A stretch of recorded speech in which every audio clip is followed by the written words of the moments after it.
Maka Bapak Ibu kalau berkunjung ke Ngayogyakarta Hadiningrat, monggo sempat ke Masjid Gede Kauman, di tempat di mana dulu para kiai pengulu mengajarkan agama, itu di belakangnya ada ukiran salak. Kenapa ukiran salak? Untuk selalu mengingatkan hadis man salaka tariqan. Jadi kenapa buahnya buah salak? Sama kalau penjenengan masuk ke Masjid Gede itu sejak pagar langkannya Masjid Gede itu pasti ukirannya waluh. Waluh itu buah labu Jawa. Waluh kenapa waluh? Karena yang membentengi kita dari kemurkaan Allah dan api neraka adalah tauhid. Tauhid itu adalah sebuah surah yang bunyinya kul huwallahu ahad. Orang Jawa baca wallah agak susah sehingga kemudian menjadi waluh. Ketika kita masuk ke halaman masjid, maka berjajar-jajar ada pohon sawo. Kok sawonya jajar-jajar? Kenapa? Karena ini perintah dawuh untuk sawu sufu fakum. Luruskan saf-saf kalian, karena innallaha yuhibbul ladzina yuqatiluna fi sabilihi saffa ka'annahum bunyanun marsus. Allah cinta orang yang berperang di jalannya seperti pasukan yang berbaris-baris, seakan mereka itu bangunan yang kokoh. Maka sawu, kita kalau masuk ke serambinya, di serambi Masjid Gede Kauman Jogja itu, ukiran paling luar itu bentuknya buah nanas. Karena masjidlah tempat kita berlindung dari musuh hakiki manusia, yaitu syaitan. Maka nanas, kul a'udzu birabbin nas, malikin nas, ilahin nas, dan seterusnya. Kalau kita lihat kemudian di atapnya Masjid Gede itu ada ukiran tanaman yang saling bertaut satu sama lain.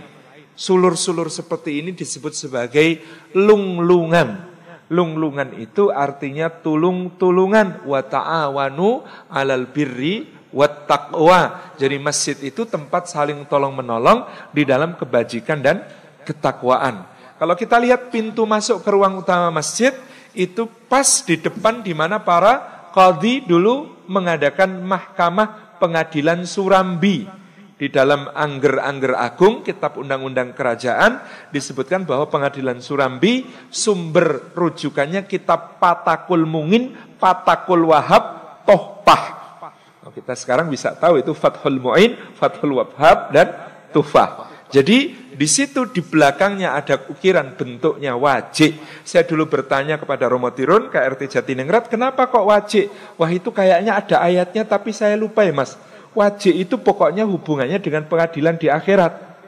Oh, saya akhirnya kemudian menduga, oh ini pasti ayatnya waji'a yauma idzin bi jahannam yauma idz yatadakkarul insanu wa anna lahu dzikra. Kenapa diukir wajib? Untuk mengingatkan pengadilan dunia kamu bisa bohong, tapi tidak di akhirat ketika Allah datangkan jahanam. Hari itu manusia mengingat kembali apa yang telah diperbuatnya dan bahwa dia kemudian harus insyaf. Dulu dia pernah diperingatkan di dunia. Kemudian di dalam pepohonan tiang-tiang masjid itu ada ukiran dalam bentuk, kalau ini namanya semen. Kalau tadi yang di atas itu lungan, kalau ini semen. Kenapa semen? Semen itu asluha tsabitun wa far'uha fis sama tu'ti ukulaha kullahinin bi'idzni rabbiha. Semen dari kata semi. Semi itu selalu tumbuh, berakar, mekar, memberi buah. Itulah sifat kalimatut tauhid yang telah berada di dalam hati seorang mukmin, seperti yang diumpamakan Allah dalam surah Ibrahim ayat ke-24 dan 25. Ini sebagai pembuka, saya ingin katakan sebenarnya kita ini sangat lekat dengan simbolisasi, karena orang Jawa itu memang agak susah diajak bicara vulgar. Maka ketika mengajarkan agama pun dulu para ulama menggunakan simbol. Apalagi di masa penjajahan, ketika kemudian Belanda memberikan tekanan-tekanan besar kepada ajaran yang sahih. Sehingga kemudian kita lihat, sampai ke atap masjidnya, tajuk atapnya berbentuk tajuk, di puncaknya bukan kubah, tetapi ukiran daun keluih. Jadi kalau kita lihat masjid-masjid yang ada hubungannya dengan Keraton Mataram itu, pasti di bagian atas ukirannya daun keluih. Kok keluih? Keluih itu kaluwihan. Bahasa Arabnya al-fadl. Maka kul innal fadla biyadillah. Yang namanya keutamaan, anugerah agung itu berada di dalam tangannya Allah Subhanahu wa ta'ala.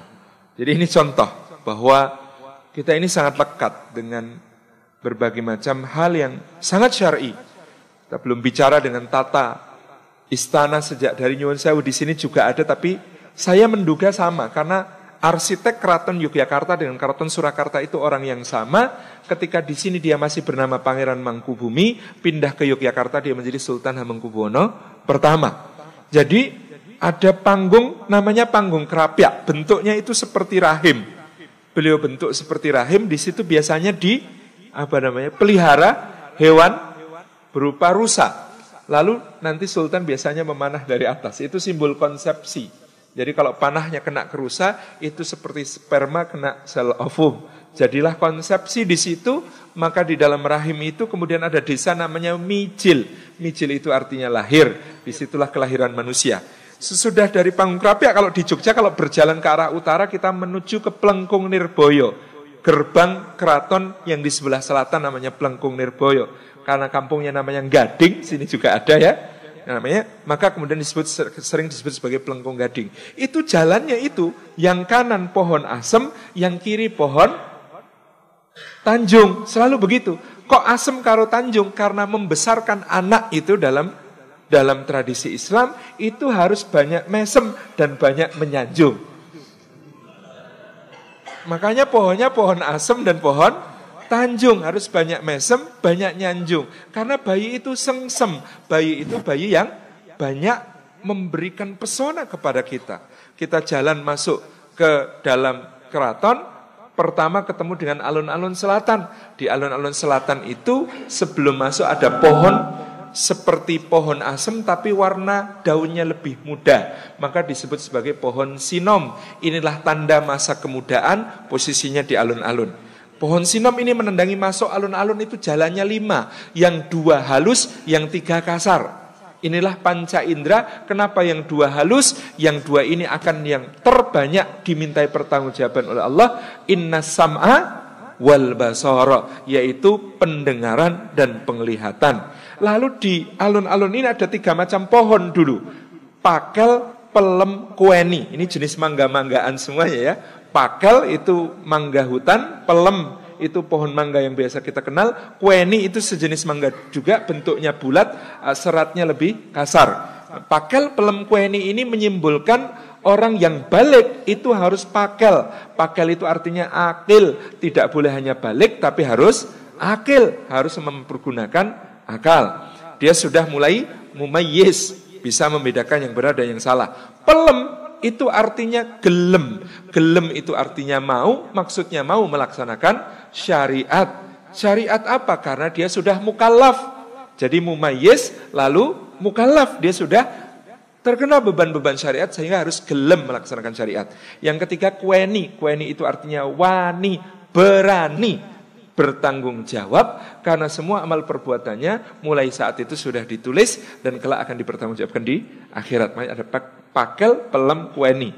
Konon kata kakek saya dulu jumlah pakelnya 61, pelemnya 63, kueninya 64. Jumlah apakah itu?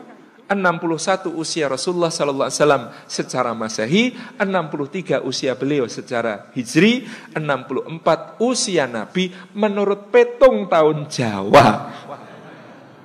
Jadi 61, 63, 64. Naik kita akan ketemu Siti Hinggil. Di sebelah kanan dan kiri ada pohon. Yang kiri pohon soka, yang kanan pohon cempora. Soka menyimbolkan anak laki-laki yang sudah masuk ihtilam, mimpi basah. Cempora itu sudah haid anak perempuannya. Maka yang seperti itu harus sudah dipisah dengan Siti Hinggil, dengan tanah yang tinggi. Tidak boleh pohon soka sama cempora ditanam satu tempat, nggak boleh.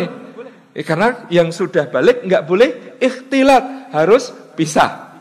Gitu ya. Ini harus pisah. Ini soka, ini cempora. Pemisahnya apa? Siti itu tanah. Tanah itu asal kejadian manusia. Hinggil itu artinya tinggi. Maka dia adalah manusia yang memiliki akhlak yang tinggi. Jadi harus ada guru yang mulai mengajar dengan pengajaran yang baik. Dan guru itu harus memiliki akhlak yang mulia. Dan salah satu tanda akhlak mulianya adalah bisa memisahkan laki-laki dan perempuan ini dalam alamnya masing-masing dan diajari dengan akhlak dan adabnya masing-masing. Sebentar, ini kalau diteruske sak dino ora rampung tekan tugu gitu ya. Tapi ini saya ingin menunjukkan kepada panjenengan semua betapa kemudian yang namanya Jawa itu asli pakai sod. Awalnya dibangun kebudayaannya, simbol-simbolnya oleh para santri. Jadi saya mencatat setidaknya ada 3 sosok yang selalu akan saya tulis. Ini sedang proses, mohon doanya dari Nasi Mataram ini. Kesantriannya Masya Allah. 1 Pangeran Diponegoro, yang kedua kakek buyutnya namanya Pangeran Mangkubumi, yang ketiga kakek buyutnya Pangeran Mangkubumi namanya Sultan Agung. Ini 3 sosok yang selalu menjadi referensi tentang bagaimana menjadi seorang muslim yang saleh dengan kemudian menerjemahkan keislamannya dalam simbol-simbol untuk pengajaran kepada rakyat.